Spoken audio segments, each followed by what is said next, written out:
Hi everyone, it's been kind of a long time since you've heard from me, and technically speaking, I'm not really the kind of person to ever be on camera very much.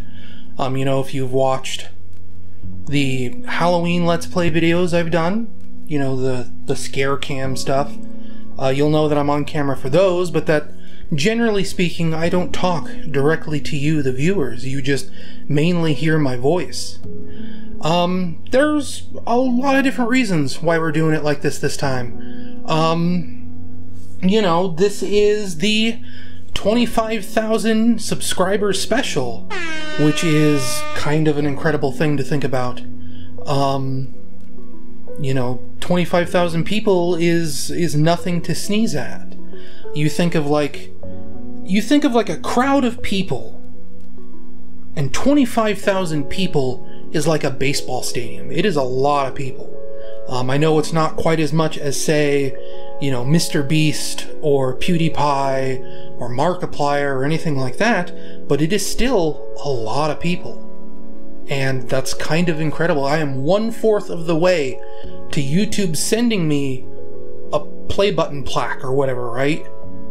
That's pretty wild. And I wish circumstances were better, because there is another reason why we're doing it this way right now, and it is very serious, and it concerns the future of this YouTube channel. Obviously I've been gone for quite a while, and there's a reason for that, and we're going to go over that. And all that I ask is that you stick around with me and hear me out all the way until the end. That's all I ask. This could get to be kind of a bummer at certain points, but it's something that needs to be addressed. So let's get into it. I took notes. I've actually recorded several different versions of this video already, and my scatterbrain, I'm all over the place, all over the time. You know what I mean. I need notes to be able to read off of. Up top, before we keep going any further, I'm actually recording this on 2 different cameras. The camera you're looking at right now is my quote-unquote nice camera. It is a Sony Nex 7. It was sold to me by a friend for way less than it was worth, because he knew that I was looking for a camera. It came out in 2011, maybe 2010, and it originally retailed for over $1,000. I paid significantly less than $1,000 for that camera. In fact, he kind of wanted to give it to me for free, and I wouldn't let him do that. I would never let such a nice piece of equipment get sold to me for free. But it is a photo camera. It is not a video camera. It takes very nice video, but it is, technically speaking, a photography camera. And that comes with 2 different limitations. Number 1, because it's a photography camera and not a video camera, it has a hard limit on recordings where it will only record for 30 minutes. Once it hits 30 minutes, the recording stops and I have to start the video over again. Number 2, when recording video, it overheats. And actually, I'm looking at the viewfinder on my television right now, and it is giving me the high temperature warning. I actually have a fan blowing on the camera right now, but obviously it's not enough. So there will be a point where that camera fails, and I will have to fall back to my webcam located down here. The webcam obviously doesn't look as nice, but until the main camera cools down, it will have to be good enough. And with me having a fan blowing on the main camera, it shouldn't take more than a couple minutes. I will find a place in my notes to stop where I can restart the recording on the nice camera so that I look nice and presentable. But that's just the way it is, I have what I have. I've never had a lot of money, and the furnace just kicked on, so you're probably hearing that. I'll be right back. Oh, and it's the sort of thing where when the main camera gives me a high heat warning, it will start dropping clips. There will be sections of the video where it didn't record or whatever else, and eventually it will get too hot and the camera will just shut off. But I'm doing everything in my power to try and minimize that. Anyway, on with the video. Though I should probably wait for my furnace to turn off. But I'm not gonna.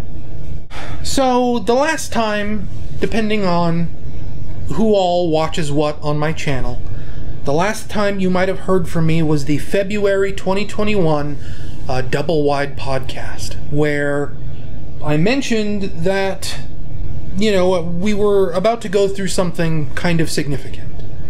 So depending on what you watch on my channel or how much you pay attention to me on social media, or because, you know, like I'm on Twitter, I'm on Tumblr, I have a long-running Tumblr blog that's been going for over a decade at this point. Makes, you know, one post every day. You know, I've been posting about this on Patreon. But if you only watch the YouTube channel and only the videos on the YouTube channel, then the last time you probably heard from me was February 2021, the Double Wide podcast. I was going through, I was mentioning that we were, this is complicated. So what was starting to happen was that the apartment complex we live in was proposing a huge renovation. And I mean truly gigantic. This used to be 2 different apartment complexes split on the same property, and at some point they merged into one really, really big apartment complex. I guess they kind of technically call it a project at this point.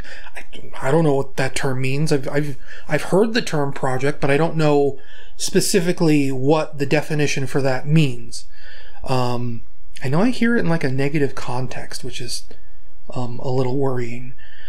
But anyway, they wanted to renovate the apartment. I guess whoever owns this complex changed hands, you know, someone else bought it, and they wanted to remodel the whole place, essentially, which is like, you know, 150, 200 different units. We're talking, you know, somewhere in the realm of 300, 400, 500 people live here. You know, we're practically our own little city at this point. And they wanted to remodel or renovate every single apartment. And they said, you know, they were going to get funding from the government. It was going to be this big, long process that would take, you know, months and months and months and months, up to, depending on everything they were going to do, they were saying it would take up to 1.5 years to finish everything. But just renovating the apartment units themselves would take something like 6 or 9 months, because they were going to go through them and do them like 2 or 3 at a time. So February was rolling around, and we had an inkling that our number was coming up. We weren't entirely sure, because there was, you know, kind of a mix-up between the neighbors that live below us and our apartment, you know, who was getting what notices for where. And it was the sort of thing where we were supposed to have 45 days notice to, you know, be able to pack everything up so that the movers could come in, get everything out, and then the renovation team could come in and they would replace all of our appliances. They would repaint the entire apartment. They would basically refresh everything. New kitchen, new bathroom, like I said, new paint, new blinds, everything. And then once they were done, you know, 2-3 days, well, it was like a week later, they would move, the movers would move all our stuff back in, and we'd unpack, and we'd continue living here. And like I said, we were supposed to have 45 days notice about that. With what a mess everything was, we ended up having 11 days notice to pack up our entire apartment and get out of here, which is obviously a little bit of a problem. We weren't done by the time the movers came in, and they ended up having to help us finish packing real quick, like, so that they could get us out of here and the renovation team could come in and do our apartment. It sounds like, as far as everyone else goes, this was kind of a messy renovation for them too. You know, there was a bunch of problems. They never had the packing materials they said they were going to give us. They were supposed to pay for our hotel, and they never did. You know, luckily some friends raised some money for me, and I was able to afford, you know, a decent, like, cheap-ish hotel, just basically down the road. It was a nightmare. It was what I would call traumatic, to put it bluntly. Like, you know, there were a lot of times where my mom would break down crying, where, you know, I'll admit I broke down crying because it was so stressful having to pack up an entire apartment in under 2 weeks. It was a mess. It was a nightmare. It was the worst thing that had happened to me up to that point. But it happened. We got through it. We seemed no worse for wear at the time. Everything was fine. So, you know, COVID being what it was, we both went out and we got our vaccines. My mom, 75 years old, she soldiered right on through it. Didn't really seem to have any symptoms at all, really. You know, she was fine. When it came to my vaccine, my first round was fine, and then my second round, you know, I laid in bed for 2 days. That's just the way it was. But I turned out fine. You know, it was no big deal. I got through it, and I got stronger for it. It was what it was. Not long after that, my mom started developing back pain, and she's had back pain on and off for years now. Eventually, they diagnosed it after she went to the ER 2 or 3 times as sciatica, which, you know, she's been diagnosed with sciatica before. She's had it for years. It's kind of something that happens when you get old. Your bones start to lose their density. You know, you actually lose height. You get shorter. Your spine starts to compress. It's real bad. It's real painful, because when your spine starts to compress, it starts like pinching nerves and causing discomfort. You know, it's one of those things in life where some people describe it as like the worst pain they've ever felt. But, you know, after 4 to 6 or even 8 weeks, you get through it, it goes away, and you're fine. My mom, being 75 years old, it took her a little longer to heal than most. It was a problem. That's kind of why she kept going to the emergency room so often, because the pain just wasn't going away. And, you know, very gradually, very slowly, by like, you know, week 7 or 8, it was going away, finally. But a new problem was developing. Because her back hurt so bad, you don't realize how much you move your back for everything. You know, every time you bend over to pick something up off the floor, every time you reach into like a cupboard to pull something out, that's putting stress on your back. And, you know, she was almost totally non-functional during this whole sciatica episode. And to top it off, she's allergic to aspirin. So her options for painkillers were very, very, very limited. She was limited to arthritis strength Tylenol and like industrial strength prescription medications like oxycodone, right? It was bad. And from what I remember her telling me, the oxy wouldn't touch it.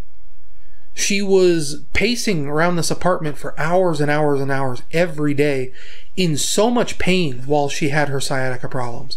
It was terrible. But the point I was trying to get at is that she couldn't really function anymore. She couldn't bend over to pick anything up. She couldn't reach for very many things. She couldn't stand in the kitchen or even really go to the bathroom very easily. And she certainly couldn't take a shower like she should have. And when you don't take a shower for that long, for, you know, 6 or 8 weeks, she started developing a rash. And it turned out to be a pretty common rash. It was cellulitis. Again, it's something that is more common in old folk than it is in, you know, healthy younger adults. And the emergency room wouldn't really take her seriously because, again, you know, cellulitis isn't supposed to be serious. Sciatica isn't supposed to be serious. They were just kind of telling her, hey, you know, you just gotta wait it out. And her rash got worse and worse and worse and worse to eventually the point where she had to be hospitalized for it. She checked herself into the hospital sometime in August, after her sciatica pain started bothering her in June. That's how long she was suffering. And the rash was getting, I don't even want to describe what it looked like. It was terrible. It was awful. It was one of the worst things I've seen ever. She got 3rd-degree burns from that rash. I'm lifting up my pant leg down here. You can't really see that, but she ended up with scars on her legs from it. They were giving her like medicines that they were giving burn patients. That's how bad the rash had gotten. But the worst was yet to come for her, as it turns out, because as they were treating her for the rash and they were kind of, moving her around on the bed, trying to help her with something medical, her leg just out of nowhere suddenly just broke. It snapped in half, her femur. And, if you know anything about femurs, they are the longest, strongest bone in your body. They don't just break.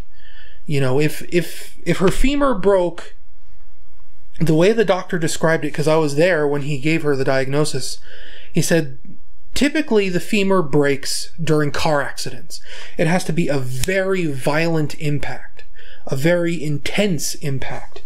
It should not have broken just from them shifting her around on the bed. And he had concerns that it was, it was osteoporosis, which means that, your bones are thinning out. He was worried that it was even bone cancer.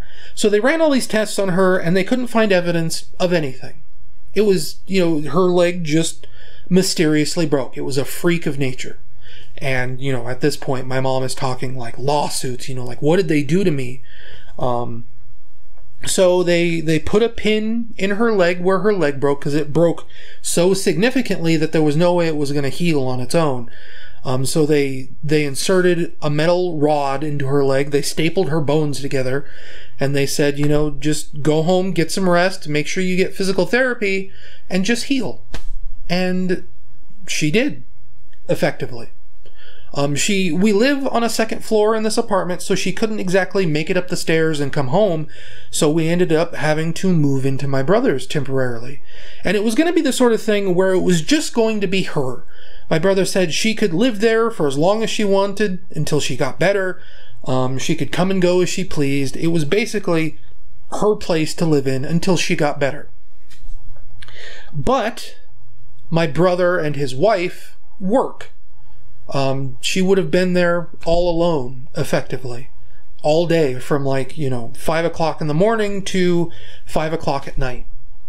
And, when they put a metal rod in your leg, you can't really move very much on your own. It's not the kind of situation where she could have hobbled around on crutches.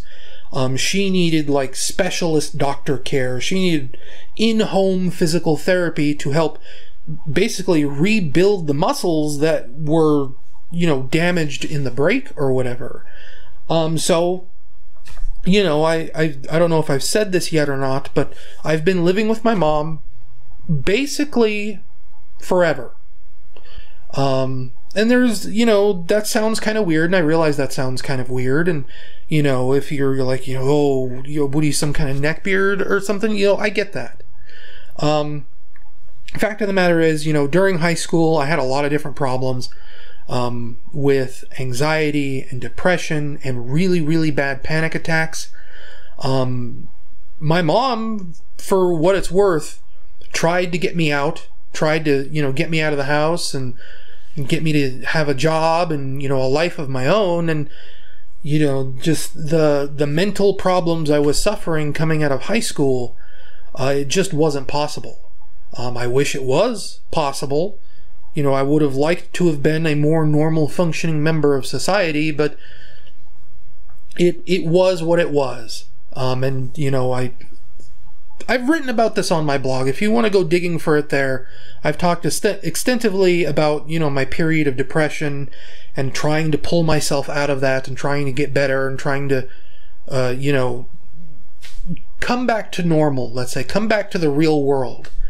And it's been a long, difficult road. And by the time I was finally starting to get my head into a space where things were finally starting to feel closer to what a normal adult would feel, my mom was getting old enough where she admitted that she didn't want to live alone anymore. She was getting old enough that there were things in her life that were becoming difficult for her to do on her own. And by having me around, I could help her with those things. I could help take care of her. So she basically, over the course of me being 19 and 20 and, you got to get out, you got to get a life, you got to get a job, you got to be yourself, that slowly transitioned into, it's okay if you live with me because I need you. Which, is a whole different kettle of fish. It's something that in itself isn't very healthy. I needed to live my own life, but it was comfortable, it was cozy, she cooked for me, she was still my mom. And so she's gonna go live at my brother's to help mend this broken leg. And I figured, well, I've already been taking care of her a little bit over the years. Now I'll just take care of her for a little bit while longer. I'll take care of her more. She took care of me for so many years. She cooked me all these meals. She provided for me. She was my mother. She deserves a little bit of payback. That was my thinking. So I told my brother I would move in with her and I would take care of her until she got better. And that's the way it was. Physical therapy was coming out. Helping build muscle, helping her move around, telling her what to do, what not to do, checking up on her, checking her blood pressure, the usual. It seemed like she was on the road to recovery, like everything was going to be okay. And, well, it wasn't.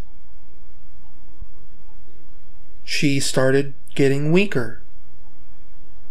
It went from, her being able to stand up and hobble across the room with a walker to get into a wheelchair so I could, wheel her outside so she could have a cigarette or whatever, to her not even being able to get out of bed. And then she needed my help just to stand up. And she started having digestive problems. She started bruising really easily. She'd put a jacket on and go to pull on her arm to get the jacket off, and within hours she'd have bruises all over her arms. And it was getting scary. I said, Mom, there's something wrong with you. Her hearing was getting worse, her eyesight was getting worse. And she said, I know, I think I need to go see a doctor soon.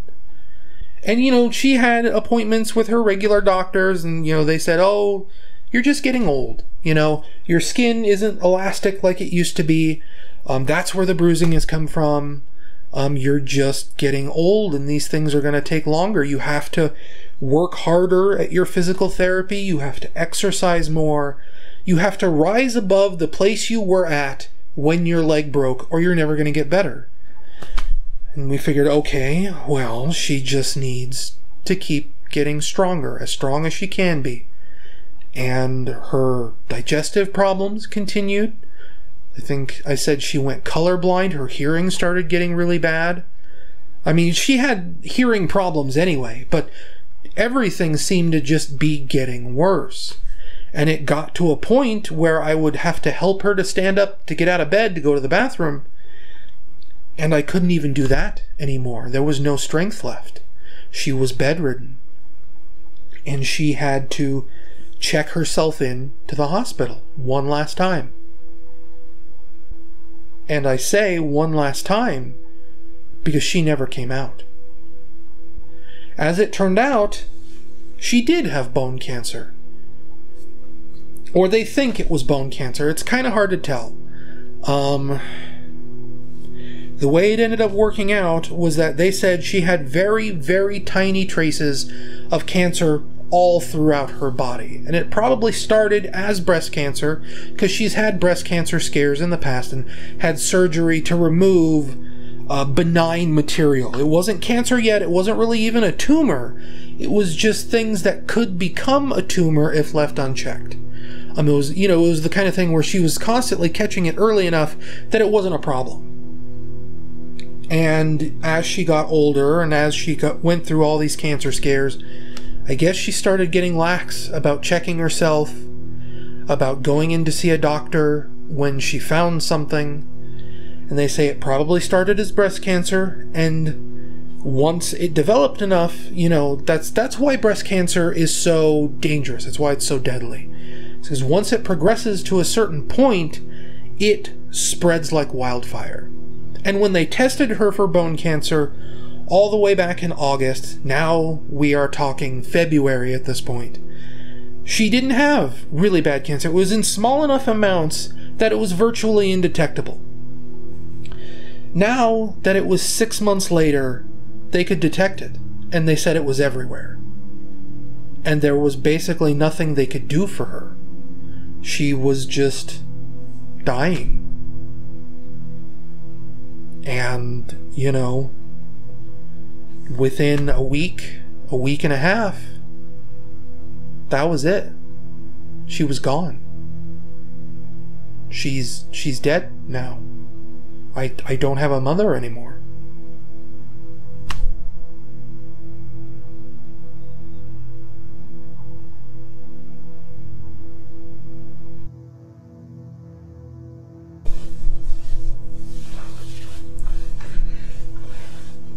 And, that's a bummer, to put it mildly.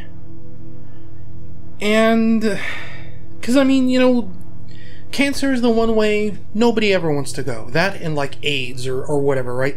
There's a lot of bad ways you can go out, but, cancer is usually the really bad one, or one of the really bad ones. But, at the very least, there are some silver linings to this, as weird as that's going to sound. For one, she didn't really have to spend very long worrying about the cancer. You hear stories of people who go into chemotherapy and they do chemotherapy for years, right? Months and years. And they still lose their fight to cancer. That didn't really happen with my mom. She was uncomfortable because of the sciatica pain, and then later the pain from her broken leg, but that was the one thing that was actually seemed to be getting better. Her sciatica pain eventually went away.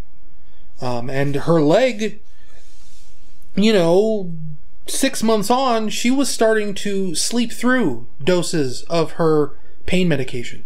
She was starting to skip them entirely because she didn't need them anymore. Her leg wasn't really hurting that bad after 6 months. It seemed like she was on the road to recovery in a sense. Obviously she was getting physically weaker, but her bones seemed to be getting stronger. But,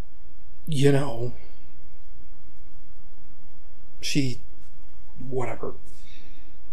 But she didn't have long... Oh, well, there goes the nice camera.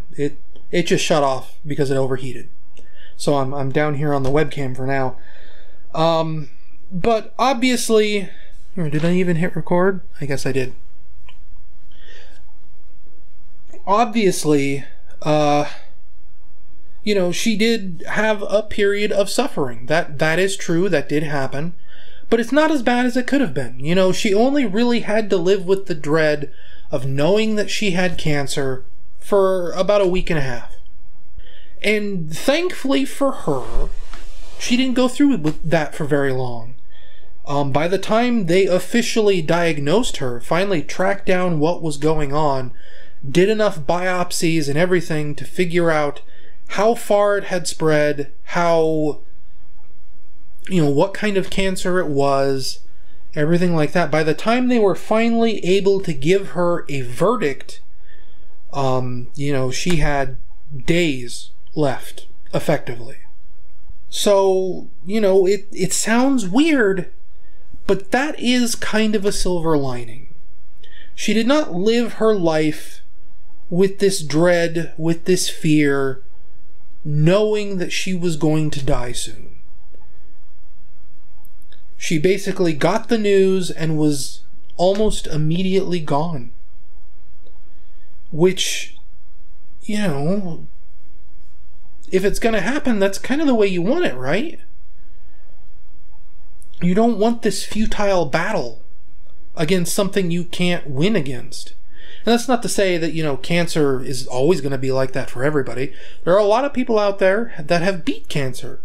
But the state she was in, how weak she was getting from her digestive problems, which was probably, you know, now we're realizing, was probably an early warning sign of the cancer. So was the bruising, in fact. She was in no state to be treated. It was just basically, you know, hey, here's what's happening to you. Make your preparations now, because you don't have long. It's weird. It's weird to say it, but you ultimately have to view it as what it is, and it could have been so much worse, and it wasn't.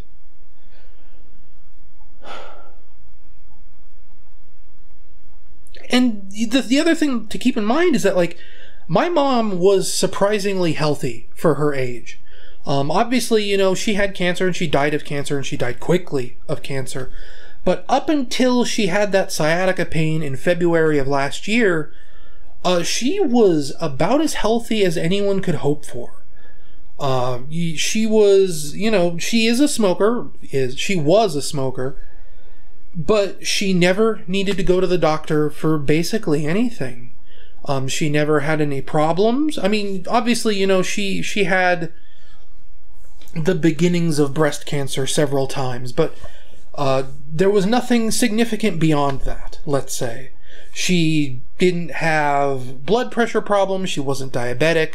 She had, you know, nothing was really wrong with her. Like, even when she went in for her sciatica, they'd run this whole battery of tests on her. And despite smoking since she was 19 years old, you know, a pack, 2 packs a day almost, her oxygen levels were fine. She was very, like, surprisingly healthy for being 75 years old. Which was great. You know, that's what gave us, that's why I think why the doctors, you know, when they said, oh, well, you know, this might be bone cancer, but we didn't find anything, I think that's why they brushed her off. I think that's why they brushed her off so much for everything else. Because there was literally nothing wrong with her. She seemed to be very healthy. Overweight, sure, you know, a smoker, like I said, but she was very healthy. Surprisingly healthy. And it was the sort of thing where, like, you know, I have aunts and uncles around her age, you know, her brothers and sisters, and they would tell me sometimes that, you know, oh, I wish I had half your mother's energy, you know, because she was doing very well for her age. So, you know, she had no worries going into this. She had no stress. It was a very sudden thing to basically be told you're dying, and then literally days later you're gone. But that's kind of how I think you'd want it, right? If it's futile, you don't want to have this extended period of months to dwell on it. It just, get it over with, right? Rip that Band-Aid off and just have it be done. Because there's no stopping it, right? And, you know, it was... Oh, the other thing was, like, this was also kind of something she asked for, too. Like, I don't want to make it sound like she asked for this. You know, nobody wants to die. She always told me that, you know, she would live to be 101, right? She had no intentions of dying at 75. Excuse me.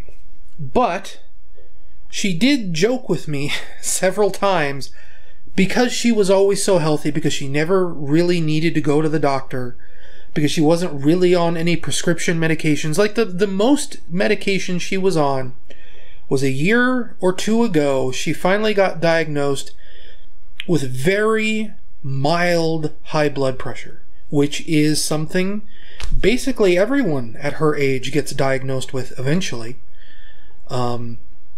She was on about the lowest dose of high blood pressure medication they could give her. In fact, she often wondered if she even needed to be taking it at all, because it was nothing she needed to be doing, or nothing she felt she needed to be doing. Like, she wasn't too worried about it.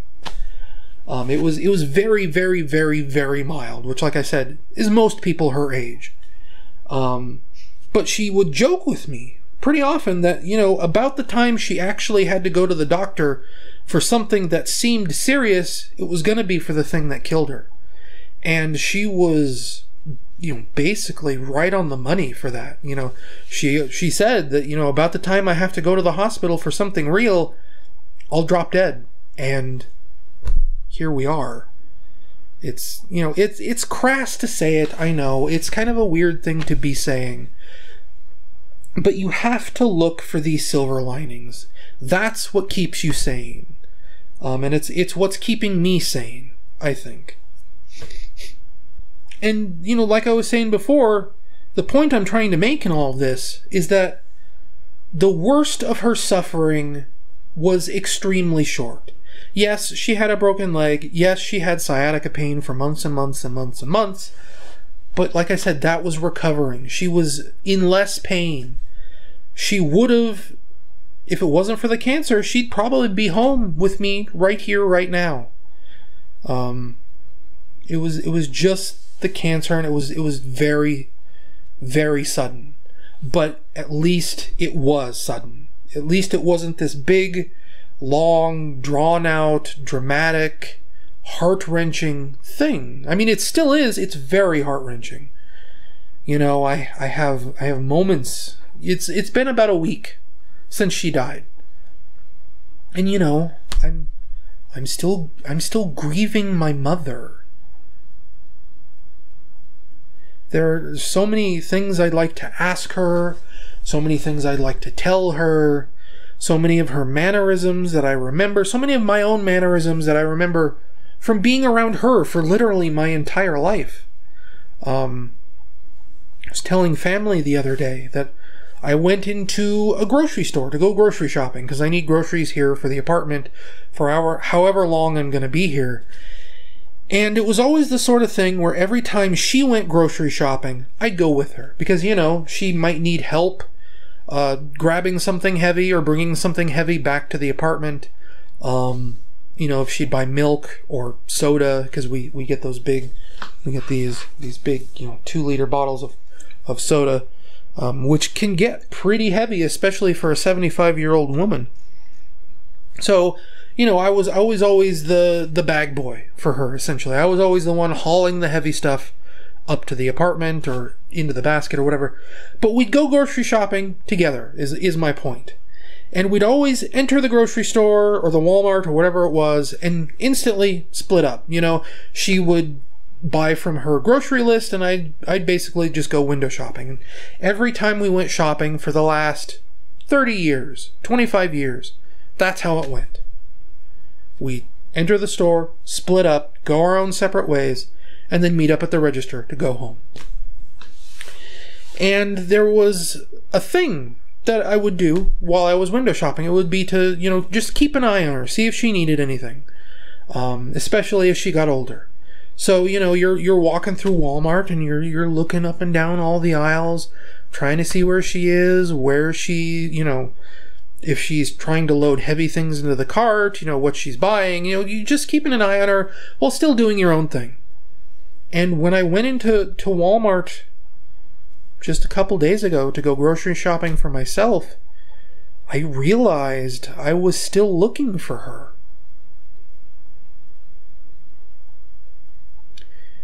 And it kind of crushed me a little bit.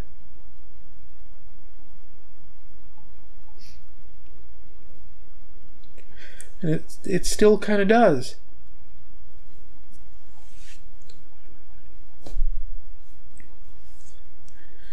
Let me remember what I was saying.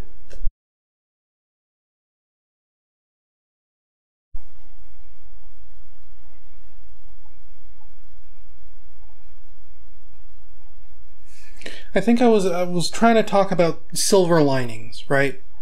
About, reasons why, because everyone Everyone in my family keeps telling me that I'm taking this almost too well. My poor brother, he's this big tough guy, real strong kind of dude. He is taking this very, very hard. Way harder than I am. And, he hasn't lived with her for as long as I have. He barely even spoke to her for a long time. They would go 2, 3, 4, 5 years where they wouldn't even speak to each other because he was just off doing his own thing and she was off doing her own thing, and that's kind of just the way it was. And now that she's gone, he's having a hard time adjusting to it. He is really, really upset.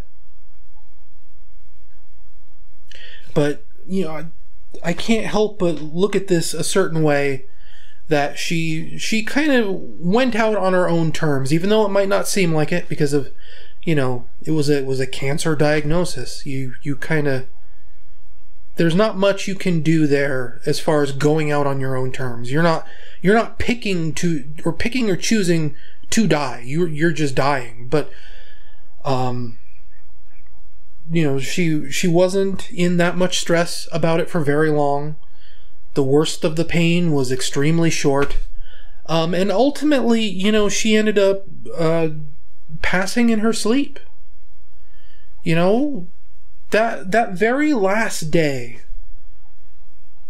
because she was getting so weak, she was sleeping most of the day.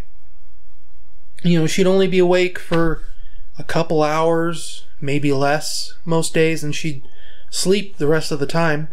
Whenever she'd wake up, the nurses would always be there asking her if she's comfortable. Because, that's what they do. When they realize you're dying, they go out of their way to make sure that you're comfortable. And, they told us all of this comfort care stuff that they were going to do for her, but only if she asked for it. They would only give her pain medication if she was in pain. And that is the important thing to keep in mind in all of this, because up until even that last day, she wasn't really complaining about being in pain. She was getting weaker, obviously. The cancer had apparently spread to her liver, and she was, that's probably where her digestive problems were coming from and everything. That's why she was getting so weak. But she wasn't really in that much pain. It wasn't until basically right at the end where they started having, she was, how do I even put this without making it sound sad? Because I'm not trying to bum anyone out. When she would wake up, it was always just the kind of thing like, if you sleep really, really well, you might have like a stiff neck or whatever. That's basically all she would complain about. Up until it was getting close to the end.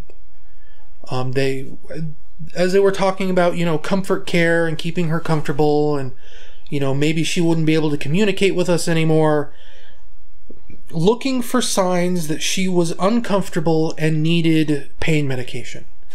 It really wasn't until basically, those last moments that we could tell that maybe something was starting to hurt her. We're talking within an hour, maybe 2 hours. That's really how it came down to, in the end, was that, she was going so peacefully, so not in pain, that they didn't, even though she had, she was cancer all over the place, in her breasts, her liver, her hips, her legs, everywhere. She wasn't on any painkillers anymore. She didn't need them. Until, like I said, until the end. Until the very, very, very end. The very last minute. We're talking hours before she died. She finally seemed like she was in real, genuine pain. And that's when they gave her something. They figured it would help her sleep. Because, at this point, when you're dealing with a cancer patient that is apparently, as close to dying as she is, they never know how long it's going to be. They told us it could be days, it could be weeks, it could be months that she's in that hospital room. They didn't know. So they were just giving her something to help her relax. And she fell asleep, and she basically never woke up. Which, you know, again, you might be out there listening to this and thinking, oh, how sad, right? And it is sad. You know, my mom is gone. She passed away. But several times over the years, you know, you get to talking with a person, and the subject of what's going to happen to me when I die, that inevitably comes up. And she always told me that when she goes, she wanted to go in her sleep. You really can't ask for more than that. She wasn't really in pain. She knew we were there comforting her. She said hi to us when she woke up. She got about as noble of a death as she could have hoped for. She went out exactly the way she always wanted. It was quick, painless, and it was in her sleep. I can't really be too broken up about that. It's very sad that she's not here anymore, but this is something we all have to face, right? Very few parents outlive their children. This will be something that everyone watching this at home will eventually have to deal with. And that fact by itself keeps me rooted. It keeps me from being too sad, knowing that I am not alone. I am not the first person to lose one of their parents, especially not to cancer, and I will not be the last one. There are hundreds, thousands, millions of people out there who have gone through exactly what I've gone through.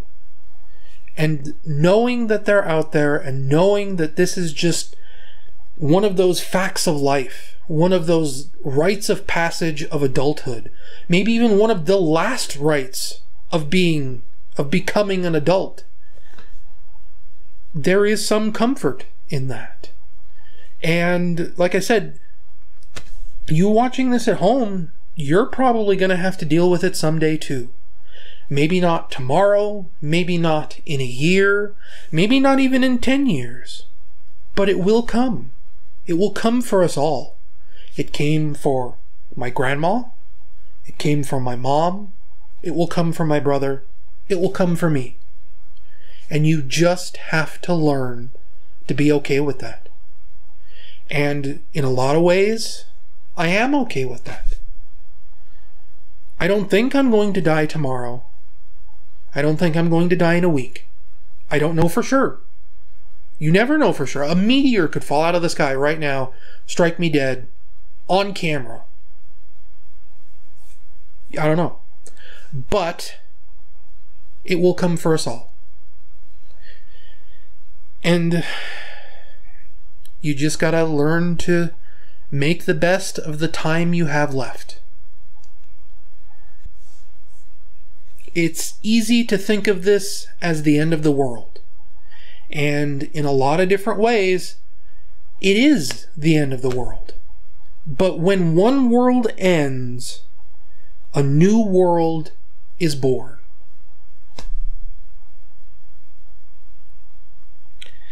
As for what that means for this YouTube channel, well, obviously I'm going to have a lot less free time.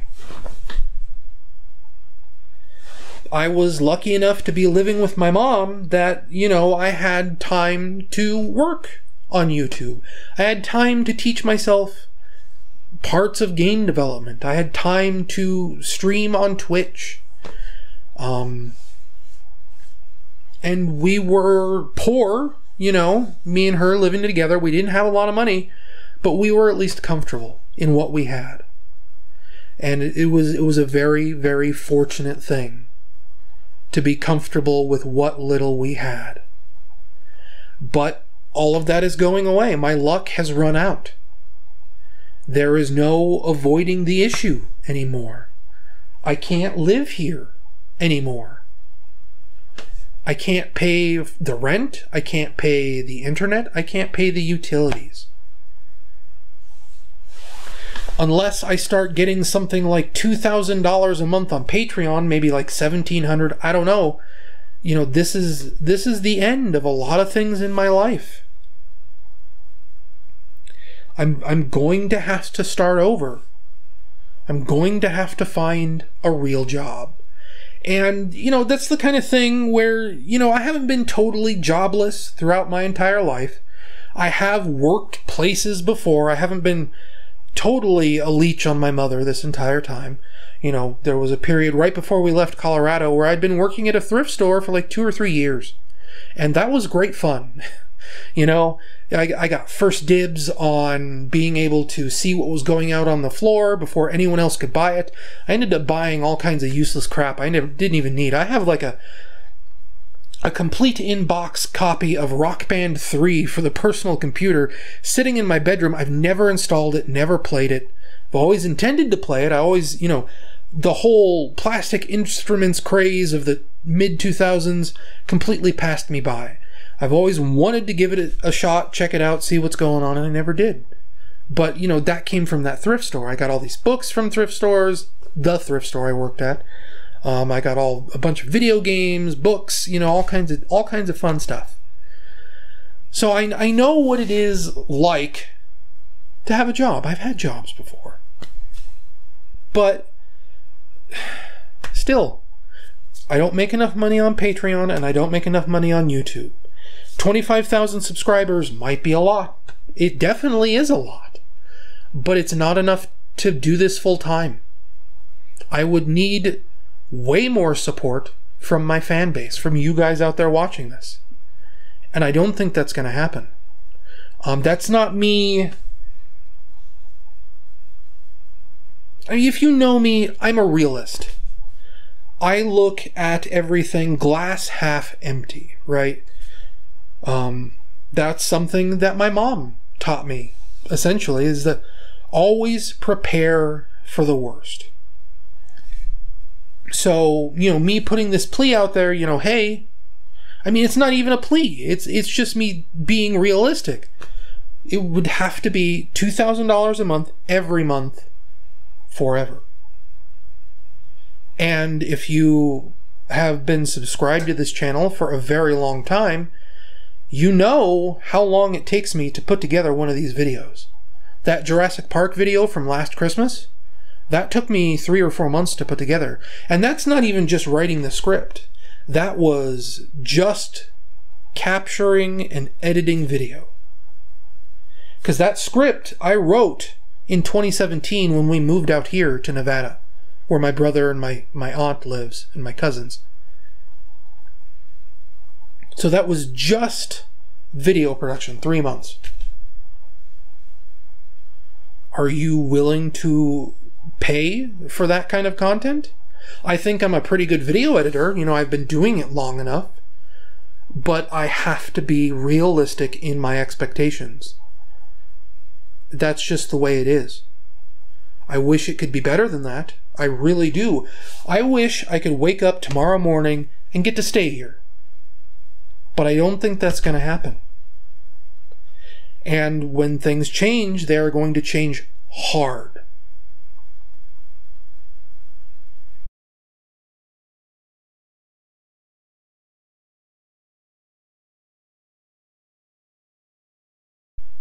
Now, of course, you know, lots of people juggle a day job and a YouTube channel.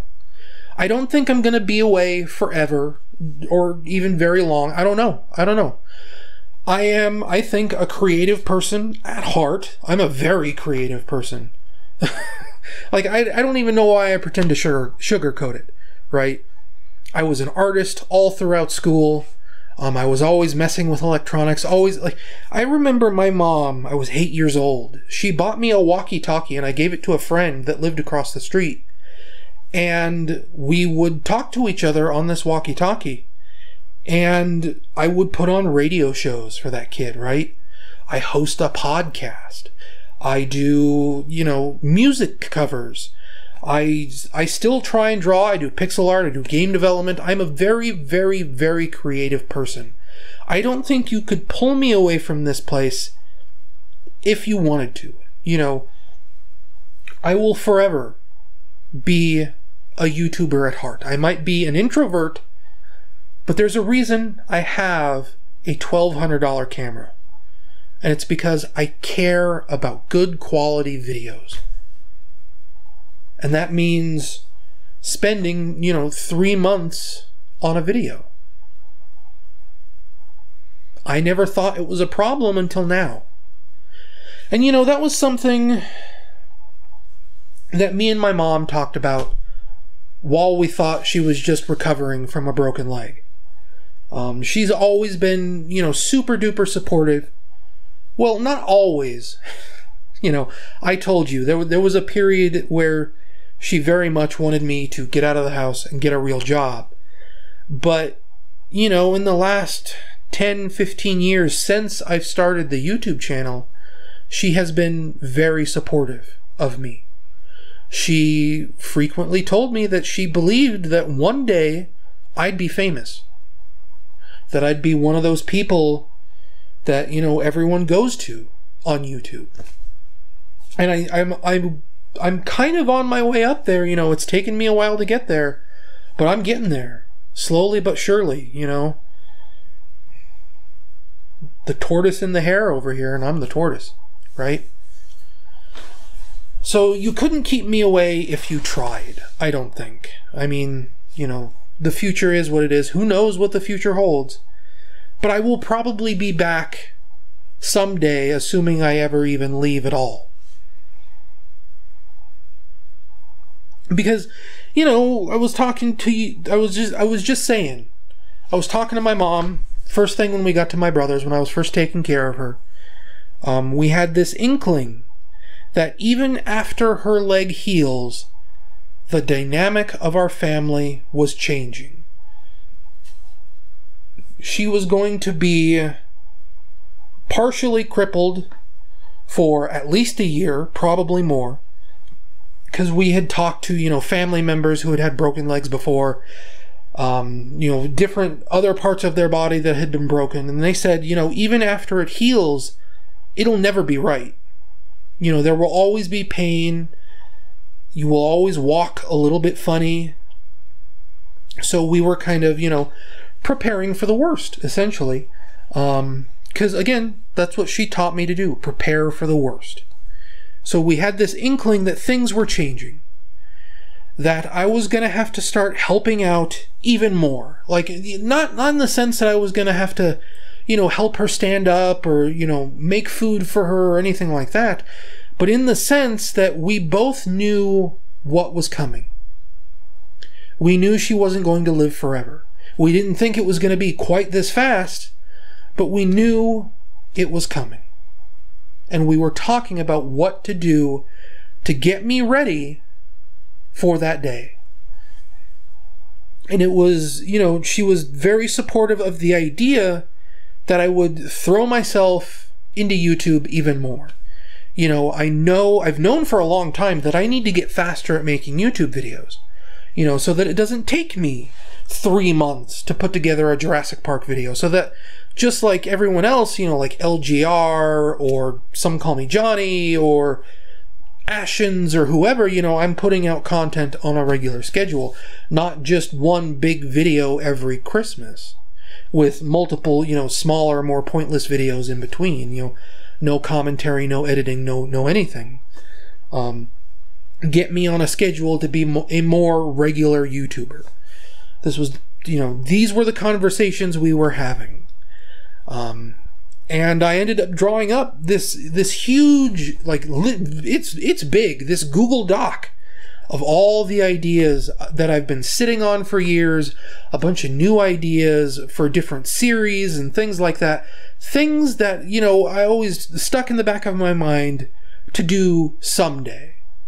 Because up to this point, I'd always lived with my mom. I never needed to really worry that much about being successful. you know, I could just kind of take my time, feel my way out, do some soul searching, essentially. And here, I'm not quite centered in the frame. I kind of have to lean over this way, or like, I don't know. But, you know, just basically I had time to do soul searching. And now, obviously, when her leg broke, it was kind of like, okay, you know, this is it. This is our reminder of her frailty. And even assuming that she would have come home with me, it was always this moment of, okay, now I really do need to get serious. I need to come up with, you know, things that I can do quickly, things that I can do easily. Again, you know, you follow me on Twitter. I was talking about this on Twitter, you know, things to speed up production time. You know, how to get faster at doing everything. And I said, you know, maybe my production quality would go down a little bit. You know, maybe I wouldn't spend quite so long on edits, making sure everything was being absolutely perfect. Because, you know, I'm a perfectionist. I'm the kind of guy where I'll render a video out, there will be one tiny itty bitty little mistake, and I'll re-render the entire video. Even if it takes, you know, 4 hours. Because that Jurassic Park video, you know, I don't know if you know this, depending on whether or not you listen to the podcast or not, there's actually, like, you can't tell very well, because that's the point. There's some semi-complicated visual effects going on in that video. All the shots of the game running on a real TV, that's not a real TV. I mean, it's a real TV. That TV is sitting in my bedroom right now. It works, but it's not actually being played on that TV. It looks like it is because I know how to do visual effects like that. But it's not really running on the TV. And I wanted real, actual in-camera shots of that running, like actually running on that TV. But, you know, things got in the way. I wanted to repair my Super Nintendo console because it doesn't really work right now. So I couldn't get the footage that I wanted, so I just faked it. And, you know, I don't think most people could tell. But, I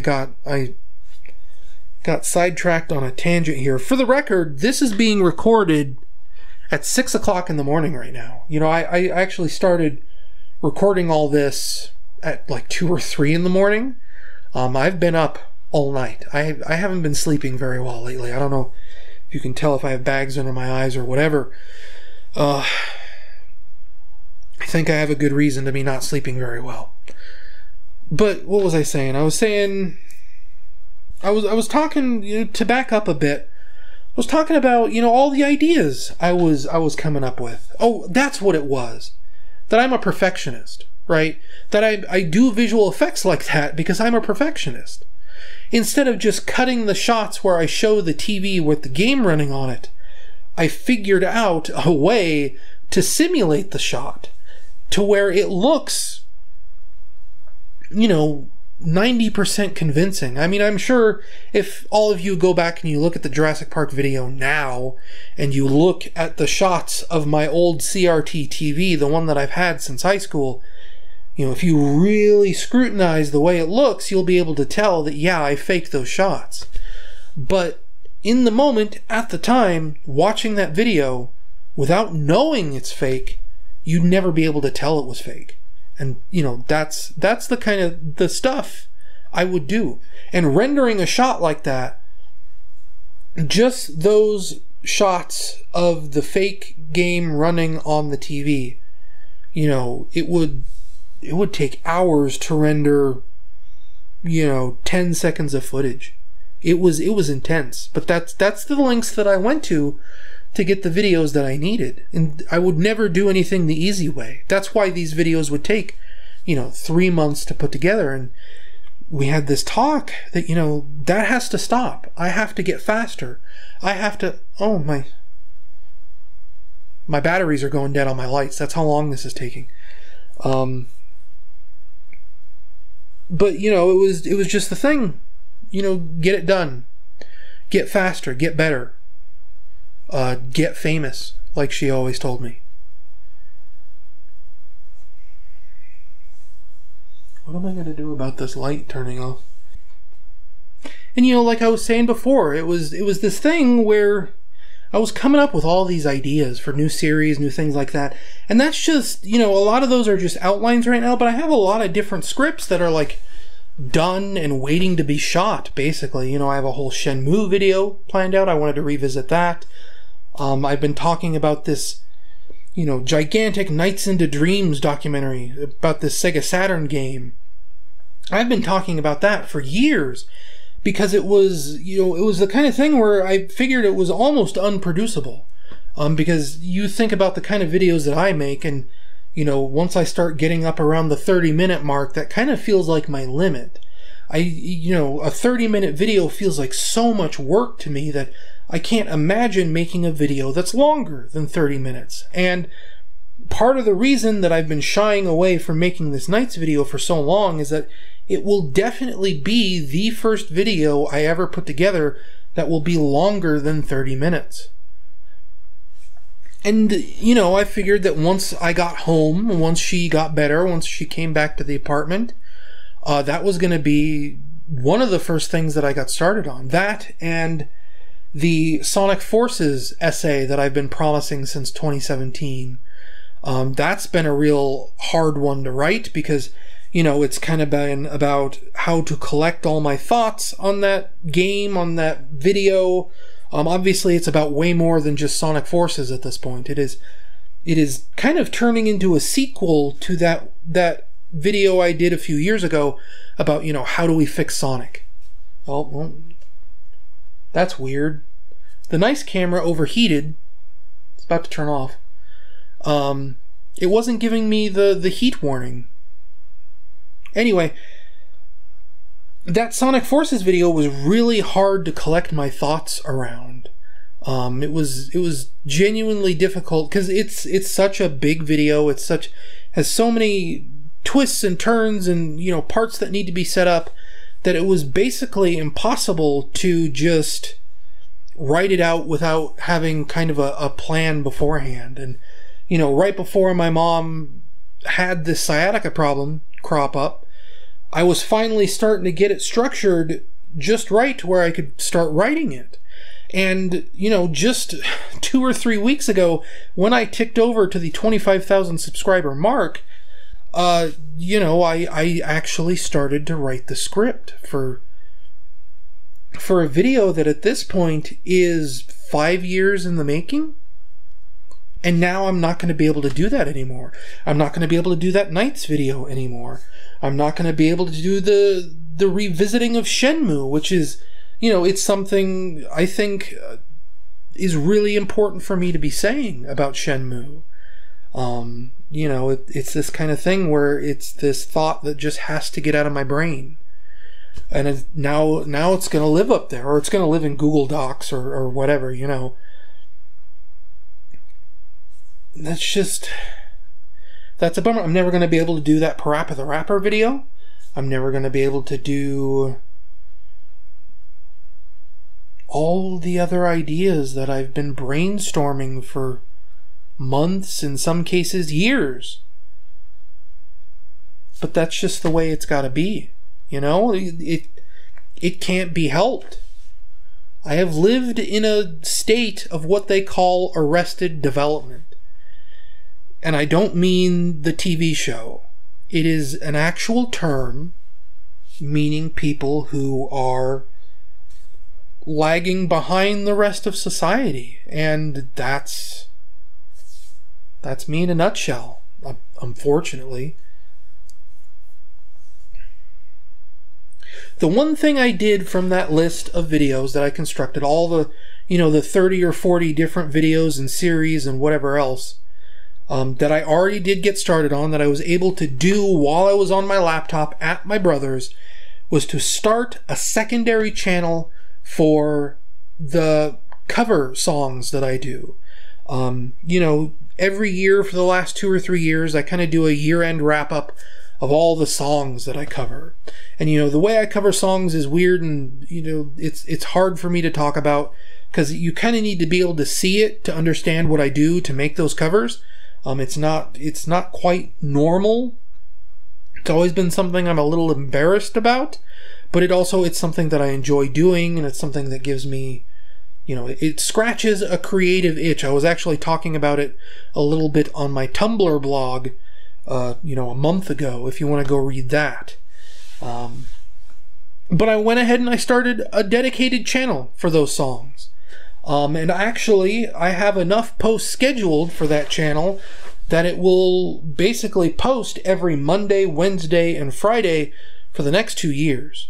So whether or not I am able to keep my main YouTube channel going or not, this music channel will keep going. Which is great, right? That's kind of what you want, is regular content. And that's kind of why I started the channel to begin with, is because, if I schedule all these songs out in advance, it's just stuff it's stuff I've produced previously. It's covers I've already done. It's not always going to be new stuff. I was going to mix in new stuff as I produce it, but it's mainly just Monday, Wednesday, and Friday for archival material. But I wanted to see how the almighty YouTube algorithm does when I schedule out so many posts in advance, to where they always post at 8 a.m. every Monday, Wednesday, and Friday. I wanted to see what happened. And, that's just going to be what it is. I'll leave a link to that video, to that channel, in the description.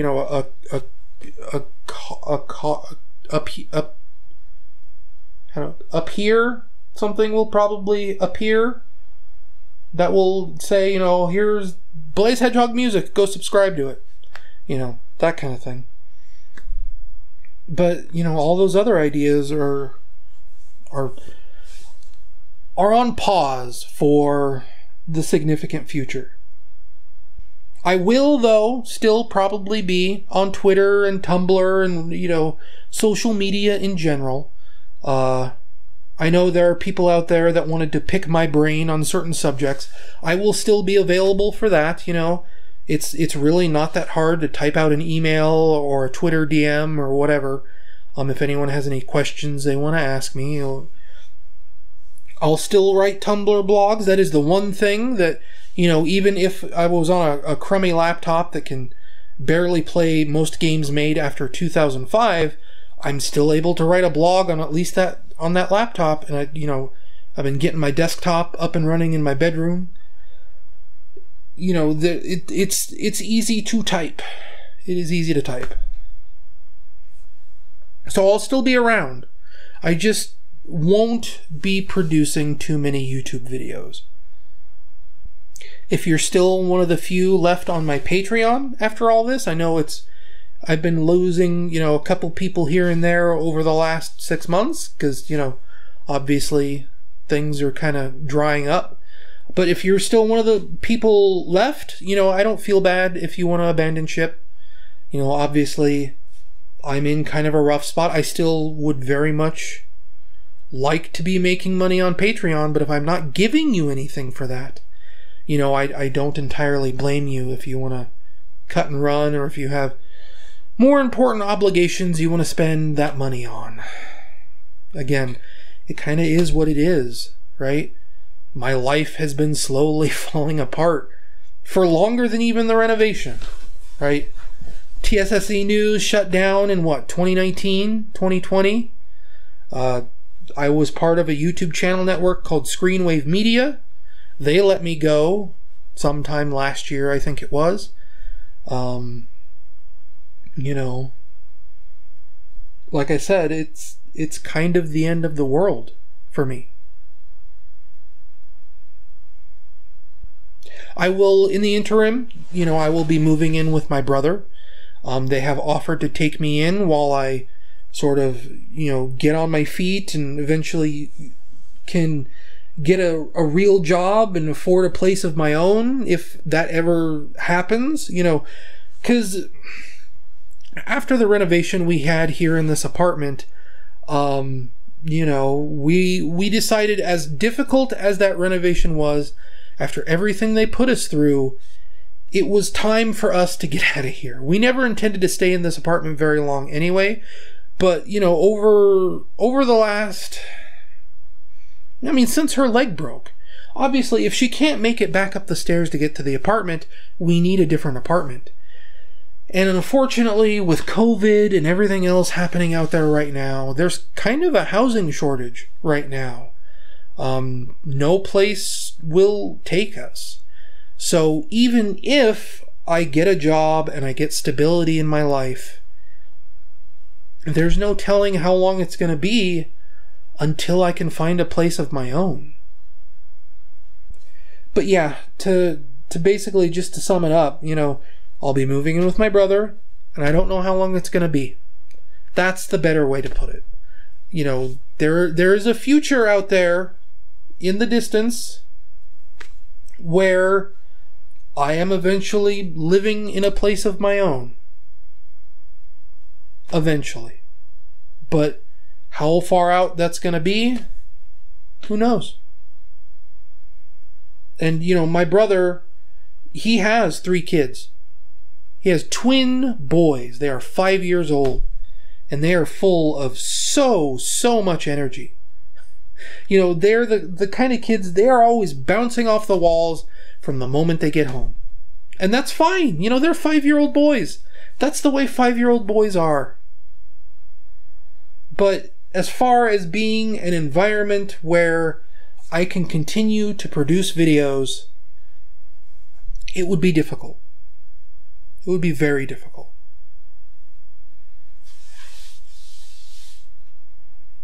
Again, unless all of a sudden I get a flood of support on Patreon. And again, I don't think that's happening. It's just,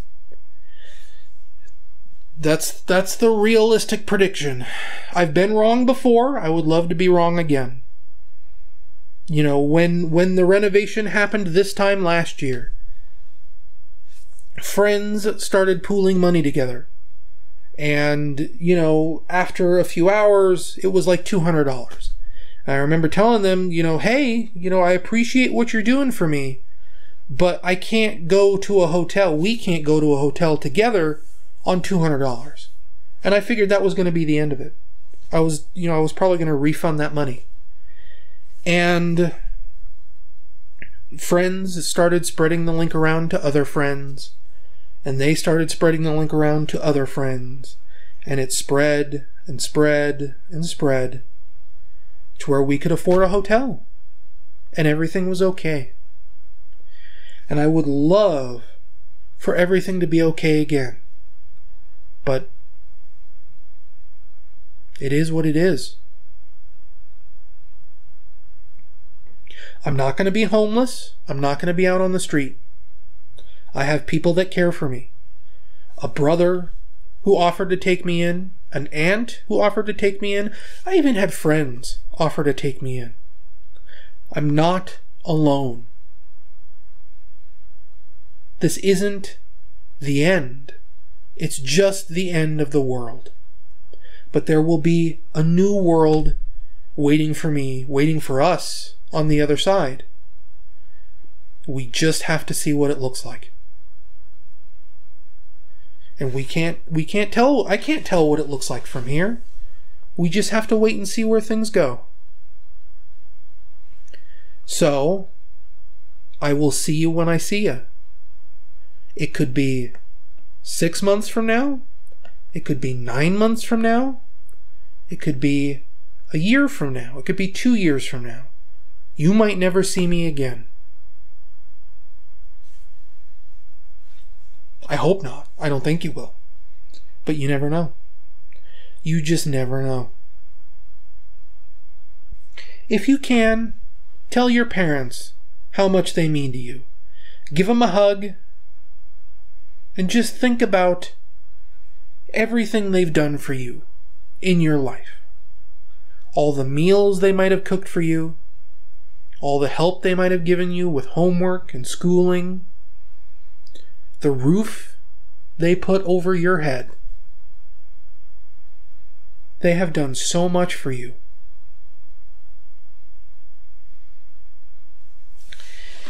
And I only wish I could have done more for her. For my mom. Because you never know how much longer they're going to be around. You have to appreciate them while you have them.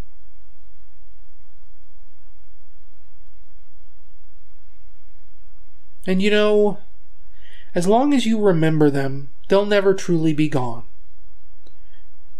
And, you know, obviously you're going to remember your parents forever. Everybody does.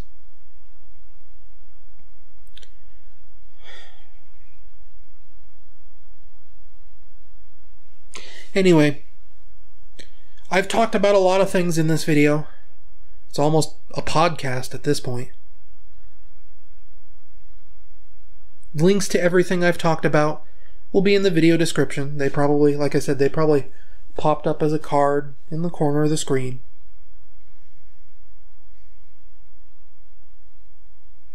This isn't goodbye forever. I don't think it will be. But I don't know when I'm going to see you guys again. I almost forgot. There is one last thing I wanted to say.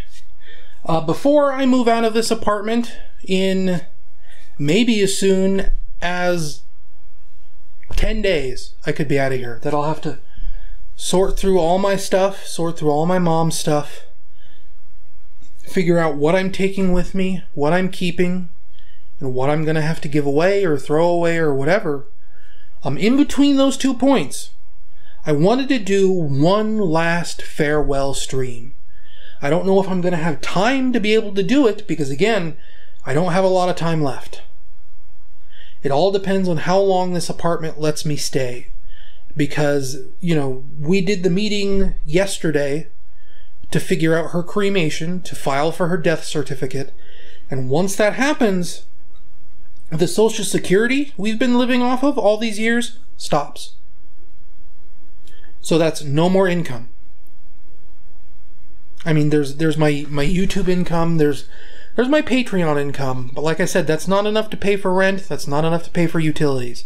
I have some money saved up, she has some money in her account, but, you know, there could be a time very, very, very soon where I'm not going to be allowed to live here anymore. So I wanted to do one last farewell stream.